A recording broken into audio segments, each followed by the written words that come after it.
آپ نے سنا ہوگا حضور نے سورہ رحمان کے بارے میں فرمایا ہے، سورۃ الرحمان عروس القرآن، یہ سورہ رحمان جو ہے یہ قرآن کی دلہن ہے۔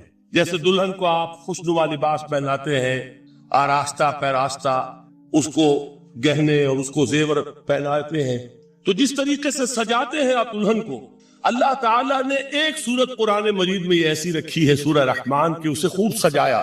اس میں الفاظ کا در و بست، اس کا اپنا ایک ڈیوائن میوزک ہے۔ وہ تو اللہ تعالیٰ قراء جو ہے خاص طور پر مصر کے قراء، اللہ تعالیٰ ان پر رحمت نازل فرمائے، ان کی خطاؤں سے درگزر کرے۔ جس طرح قرآن کے انٹرنسک میوزک کو انہوں نے واضح کیا ہے۔ واقعہ یہ ہے کہ اگر یہ لوگ نہ ہوتے، شیخ عبد الباسط محمد عبد الصمد، شیخ محمود خلیل الحسن، یہ لوگ کہ جنہوں نے قرآن کے اس غنا میوزک، یہ لفظ جو ہے آپ حیران نہ ہو کہ میں یہ کوشا توہین کر رہا ہوں قرآن کی، حضور نے یہ لفظ استعمال کیا ہے، تغنو، اس قرآن کو اچھی سے اچھی خوشلحانی کے ساتھ پڑھو۔ من لم یتغن بالقرآن فلیس منا، جو قرآن کو بہتر سے بہتر انداز میں، اچھی سے اچھی آواز میں، خوشلحانی کے ساتھ پڑھنے کی کوشش نہیں کرتا، وہ ہم میں سے نہیں۔ بلکہ ایک مرتبہ حضور رات کے وقت آپ گشت پر تھے اپنے ساتھیوں کے حالات معلوم کرنے کے لیے۔ حضرت ابو موسیٰ اشعری رضی اللہ تعالیٰ عنہ ایک صحابی ہے، ان کے گھر کے پاس سے گزر ہوا، وہ رات کو تہجد پڑھ رہے تھے، کھڑے ہوئے کیف کے عالم میں قرآن تلاوت کر رہے ہیں۔ حضور کو بہت پسند آئی ان کی قرات، کافی دیر تک وہاں کھڑے سنتے رہے۔ اب انہیں کیا پتا کون سن رہا ہے، بالکل اسی طرح سمجھ لیجئے ایک بات یاد آئی ہے، حضور فرماتے ہیں کہ جس طرح کان لگا کر اللہ قرآن کو سنتا ہے کسی چیز کو نہیں سنتا۔ ہمیں نظر نہیں آتا نا، ہمیں معلوم نہیں، ہم قرآن پڑھ رہے ہیں تو سننے والا کون ہے؟ سب سے زیادہ کان لگا کر خود اللہ۔ یہاں اس لیے مجھے یاد آیا کہ ابو موسیٰ اشعری کو کیا پتا تھا کہ کون سن رہا ہے؟ وہ اپنی کیفیت میں نماز میں تہجد میں قرآن کی تلاوت کر رہے تھے، اور ظاہر بات ہے ان کے گھر ایکڑوں میں بنے ہوئے نہیں تھے، ایک ایک کمرہ، ایک ایک کوئی حجرہ، ایسے ہی تو گھر تھے نا صحابہ کے، لہذا حضور پاس سے گزرے، آواز آئی، کافی دیر سنتے رہے۔ اس کے بعد آپ تشریف لے گئے، صبح فجر میں ملاقات ہوئی تو حضور نے تحسین کے انداز میں فرمایا، یا ابا موسیٰ انک قد اوتیت مزمارا من مزامیر آل داؤد، اے ابو موسیٰ تمہیں تو آل داؤد کے سازوں میں سے ایک ساز اللہ نے عطا فرما دیا۔ جس طرح حضرت داؤد، لہن داؤدی مشہور ہے کہ جب وہ پچھلے پہر رات کو حمد کے ترانے الاپتے تھے، قرآن میں ہے کہ پرندے شامل ہو جاتے تھے ساتھ، اور پہاڑ وجد میں آتے تھے، پہاڑ بھی ان کے ساتھ شریک ہوتے تھے۔ تو جس طرح کا اللہ نے ان کو لہن عطا فرمایا تھا، حضور نے تحسین کے انداز میں فرمایا، اے ابو موسیٰ اشعری اللہ نے تمہیں بھی آل داؤد کے سازوں میں سے ایک ساز عطا فرمایا۔ بہرحال قرآن مجید کا جو یہ میوزک ہے، قرآن کے الفاظ کا جو حسن ہے، جہاں تک حسن معنوی ہے وہ تو ہر لفظ میں ہے، لیکن یہ حسن ظاہری، حسن صوتی، حسن لفظی، یہ اپنے کلائمیکس پر آپ کو نظر آئے گا سورہ رحمان۔ لیکن قرآن میں یہ سورت اس اعتبار سے بھی ممتاز ہے، اس کی 4 آیات پر ذرا توجہ کریں گے، عجیب حقائق سامنے آئے۔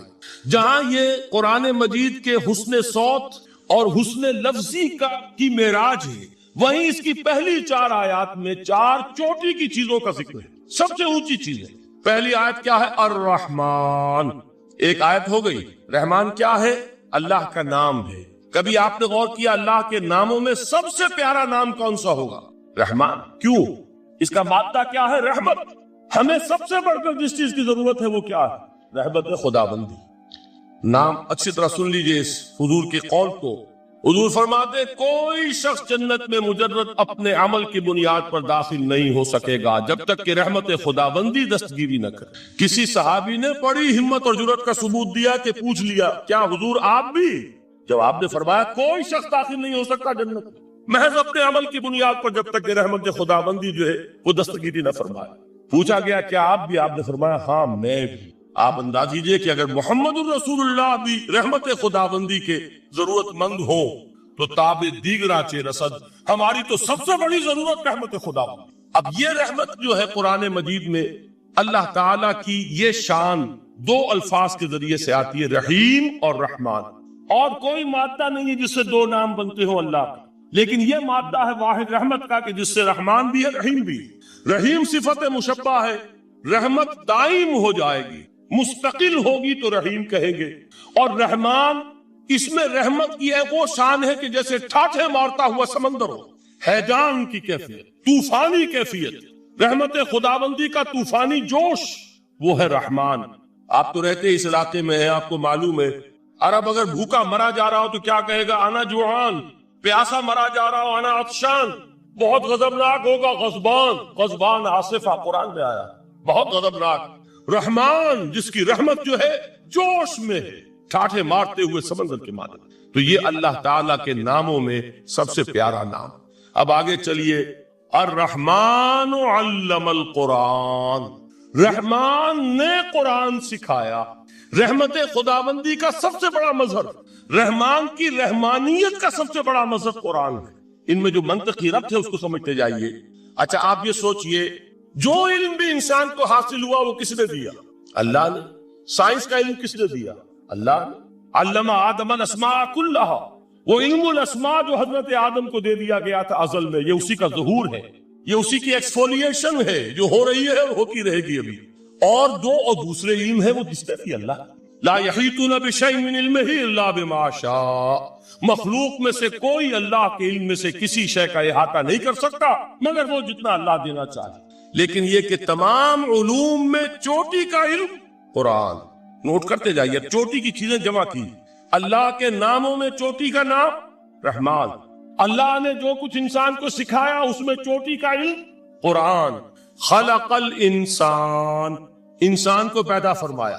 سوال یہ کہ حیوانات کو کس نے پیدا فرمایا؟ آسمان کس نے پیدا کیا؟ زمین کس نے پیدا؟ میرا مالک اللہ، میرا رازق اللہ، میرا محافظ اللہ، میرا مددگار اللہ، میرا پشت پناہ اللہ، میرا دوست اللہ. یہ دوستی ہے اللہ کی جو لب لباب ہے، حاصل ہے ایمان کا. اسی کا نام ولایت ہے. اور یہ اللہ کے سروں پر سینگ نہیں ہوتے. جس کے دل میں ایمان راسخ ہو چکا ہو وہی اللہ کا ولی ہے. جسے اللہ پر یقین ہو چکا ہے وہی اللہ کا ولی ہے. جسے یقین ہے اللہ میرے ساتھ ہے، میرا مددگار، میرا پشت پناہ، میرا ساتھی، میرا دوست، میرا محبوب، میرا محب. اللہ اہل ایمان سے محبت کرتا ہے. واللہ یحب الصادقین. ان اللہ یحب الذین یقاتلون فی سبیلہ صفا کانہم بنیان مرصوص. اللہ محبت کرنے والا، اہل ایمان محبوب، اور اہل ایمان محبت کرنے والے اللہ محبوب. والذین آمنوا اشد حبا للہ. آپ تصور کیجئے جسے یہ رشتہ ایمان یا رشتہ ولایت حاصل ہو جائے، الا ان اولیاء اللہ لا خوف علیہم ولا هم یحزنون. آگاہ ہو جاؤ، اللہ کے دوستوں کے لیے نہ کوئی خوف ہے نہ کوئی حزن ہے. اور میں بیان کر چکا تھا خوف اور حزن کے خاتمے ہی کا نام امن. زوال خوف، زوال حزن. یہ خوف اور حزن کیوں آتے ہیں بار بار؟ اللہ تخافوا ولا تحزنوا، دونوں آ گئے. الا ان اولیاء اللہ لا خوف علیہم ولا هم یحزنون، پھر وہی دو. وہ کیوں ہے؟ خوف ہوتا ہے کسی مستقبل کی بات کا، یہ نہ ہو جائے، وہ نہ ہو جائے، یہ نقصان نہ پہنچ جائے، یہ تکلیف نہ ہو، یہ غضب نہ آ جائے. خوف ہے مستقبل سے. حزن ہے یہ کیوں ہوا، یہ نہیں ہونا چاہیے تھا، یہ میرا فلاں چیز میرے ہاتھ سے جاتی رہی ہے، فلاں موقع نکل گیا، اب بیٹھے ہوئے ہیں اندر ہی اندر کوڑ رہے ہیں، صدمہ ہے اور رنج ہے. اور جو اللہ پر ایمان رکھتا ہے وہ جانتا ہے ما اصاب من مصیبت فی الارض ولا فی انفسکم الا فی کتاب من قبل ان نبرأها ان ذلک علی اللہ یسیر لکی لا تعصوا علی ما فاتکم ولا تفرحوا بما آتاکم واللہ لا یحب کل مختال فخور. اس زمین میں یا تمہاری جانوں میں کوئی تکلیف، کوئی مصیبت نہیں آ سکتی سوائے اس کے کہ جو اللہ نے لکھ دی ہو اس سے پہلے کہ وہ ظاہر ہو. جس کو یہ حقیقت معلوم ہو گئی اس کو یہ طرز عمل اختیار کرنا چاہیے. جو چیز چھن جائے، جاتی رہے، چھوٹ جائے، اس پر افسوس نہ کرو. کس نے چھینی؟ دوست نے. دوست کے فیصلے پر شکایت. دوستی کو بٹا لگا رہے ہو. سرے تسلیم خم ہے جو مزاج یار میں آئے. اگر دوستی ہے تو پھر تو تمہیں گردن جھکانی چاہیے کہ ہر چے ساقی ماریخ عین الطافس، جو بھی میرا ساقی میرے پیالے میں ڈال دے اس کا کرم ہے. جو اس کی طرف سے آئے اس پر کوئی رنج نہیں، کوئی صدمہ نہیں، کوئی غم نہیں، کوئی شکایت نہیں، کوئی شکوہ نہیں. اور جو ہوگا وہ اس کے اذن کے بغیر نہیں ہوگا، اور اس کا اذن ہوگا تو یقیناً میرے لیے خیر ہی خیر ہے.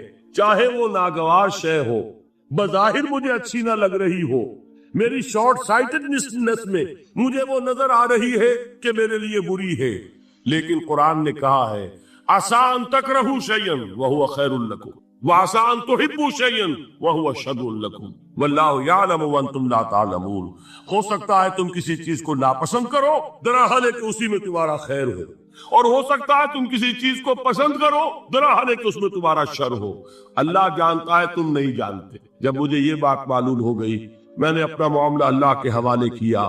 سپردم بے تو مایہ خیشرا دانی حساب کم و بیشرا. اے رب جو تو چاہتا ہے وہ ہو، تیرے علم میں جو شے میرے لیے خیر ہے وہ ہو جائے. میری کوئی پسند نہیں، میری کوئی چاہت نہیں، یہ ہے راضی برضائے رب. اکبر الہ آبادی نے اسے کہا ہے رضائے حق پہ راضی رہ. یہ حرف آرزو کیسا، خدا خالق، خدا مالک، خدا کا حکم تو کیسا.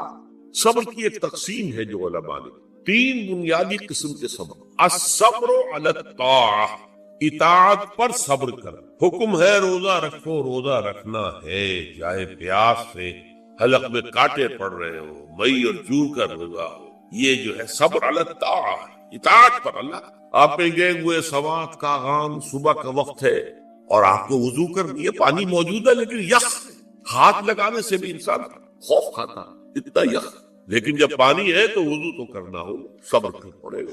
یہ صبر علی الطاعت کی ایک مثال ہے کہ اطاعت جو ہے اس کے لیے صبر کرنا، جھیلنا، اس کی سختی کو برداشت کرنا، اس میں جو تکلیف ہو. اللہ یہ کہ انسان بیمار ہو اور اندیشہ ہو کہ اتنے ٹھنڈے پانی کے استعمال کرنے سے جان جانے کا اندیشہ ہو، وہ بات نہیں. لیکن ایک آدمی صحت مند ہے، کوئی ایسا عذر نہیں ہے، کوئی بیماری نہیں، تو اسے 12 وضو کرنا پڑے گا. اس لیے کہ وضو جو تیمم کی شرط ہے کہ پانی موجود نہ ہو، وہ شرط یہاں پوری نہیں ہے، پانی تو اویلیبل. تو صبر علی الطاعہ، اطاعت پر صبر. تمام احکام جو ہے شریعت